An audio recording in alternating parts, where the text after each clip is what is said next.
माननीय प्रधानमंत्री महोदयांना एक निवेदन मी दिलेलं आहे माझ्या वतीनं आणि आमच्या दोन्ही उपमुख्यमंत्र्यांच्या सहीने हे निवेदन आम्ही त्यांना दिलेलं आहे आणि त्यांना एकूण महाराष्ट्रातल्या पूर परिस्थितीची सगळी कल्पना मी दिली, कशा पद्धतीचं नुकसान झालेलं आहे त्या संदर्भात सांगितलं आणि त्यांना ही विनंती केली की आम्हाला एनडीआरएफच्या माध्यमातून भरीव मदत करा आणि जेवढी जास्तीत जास्त मदत करता येईल तेवढी मदत आपण करावी। त्यांनी देखील त्याला सकारात्मकता दाखवलेली आहे आणि त्यांनी सांगितलंय की लवकरात लवकर तुमचा प्रस्ताव येऊ द्या, तो प्रस्ताव आला की आम्ही त्याच्यावर कारवाई करू आणि जेवढी जास्तीत जास्त मदत करता येईल ती मदत करण्याचं आश्वासन देखील माननीय प्रधानमंत्री महोदयांनी त्या ठिकाणी दिलेलं आहे। पंतप्रधानांचा महाराष्ट्राचा दौरा आहे का पूर्ण परिस्थिती बघणार आहे? प्रधानमंत्री महोदय पुढच्या महिन्याच्या 8 आणि 9 तारखेला महाराष्ट्रामध्ये येणार आहेत। पूर परिस्थितीच्या संदर्भात आता तरी अशा प्रकारचा दौरा नाही। किती झालेला असेल साधारण? असं आहे की आता नुकसानीचा पूर्ण आढावा आपण घेतो आहोत, त्यामुळे या संदर्भात प्रीमॅच्युअर बोलणं हे योग्य होणार नाही, ते आपल्या फायद्याचं देखील नाही। पूर्ण नुकसानीचा आढावा झाल्यानंतरच त्याचं स्टेटमेंट आपण केंद्र सरकारला पाठवू, कारण हे काही स्टेटमेंट वारंवार बदलता येत नाही, ते एकदाच पाठवता येतं।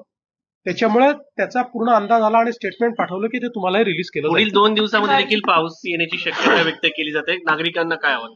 मी ऑलरेडी या ठिकाणी नागरिकांना 2 दिवसापूर्वीच याची कल्पना दिली आहे, शेतकऱ्यांना कल्पना दिली आहे की एक लो प्रेशर बेल्ट तयार होतोय, त्यामुळे पुन्हा 27-28 किंवा त्या दरम्यान मध्य महाराष्ट्रात किंवा महाराष्ट्राच्या काही भागामध्ये अतिवृष्टी होऊ शकते। त्या दृष्टीने सरकार देखील अलर्ट मोडवर आहे आणि नागरिकांनी जी काही सतर्कता त्या दृष्टीने घेता येईल त्यांच्या परीनं ती त्यांनी घेतली पाहिजे। कर्जमाफीची मागणी सुरू आहे सर, तर कधीपर्यंत काय होणार आहे, काय अनाउन्समेंट होणार आहे का दिवाळी अधिवेशनात? या संदर्भात यापूर्वीच आम्ही सांगितलेलं आहे की कर्जमाफीच्या संदर्भात आम्ही आमचं घोषणापत्र आहे त्या घोषणापत्रामध्ये हे आश्वासन दिलेलं आहे, त्यामुळे त्या आश्वासनाची पूर्तता आम्ही निश्चितपणे करणार आहोत। ती आता कधी करायची, कशी करायची या संदर्भातली आमची एक समिती तयार झालेली आहे, ती समिती त्याचा अभ्यास करते आहे, कारण कर्जमाफी काही वारंवार करता येत नाही, त्यामुळे ती करत असताना ती अधिक इफेक्टिव्ह कशी होईल हा आपला प्रयत्न आहे। आता आपल्याला कल्पना आहे की आता खरीपाकरता घेतलेलं कर्ज फेडण्याची वेळ पुढच्या वर्षी येणार आहे।